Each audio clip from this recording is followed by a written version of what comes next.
तयार आहे, चला फिरायला. पण जिना उतरस्तोवर पाय लागतात लटपटायला. लहानपणी 10 बाय 10ची खोली होती राहायला.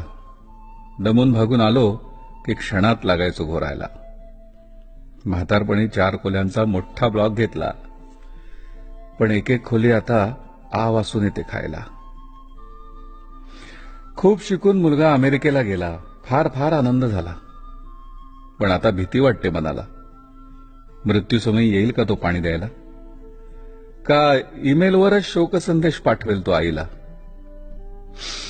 म्हणून म्हणतो मित्रांनो, आत्ताच जगणं शिका आणि आयुष्यातला प्रत्येक क्षण भरभरून जगा. ज्या क्षणी तुम्ही मरण पावता त्या क्षणी तुमची ओळख एक बॉडी अशीच बनून जाते. मग बॉडीला आणा, बॉडीला झोपवा. लोक तुमच्या नावानं सुद्धा तुम्हाला हाक मारत नाहीत. म्हणून म्हणतो, आव्हान स्वीकारा. आवडत्या गोष्टींसाठी खर्च करा, आवडत्या लोकांना वेळ द्या, आवडतं ते शिका. पोट दुखेपर्यंत हसा. कोणी बालिश म्हटलं तरी चालेल. मनसोक्त नाचा. लग्नात, वरातीत, जिथे संधी मिळेल तिथे. अगदी लहान बाळासारखं जगा. कारण मृत्यू हा जीवनातला सर्वात मोठा लॉस नाहीये.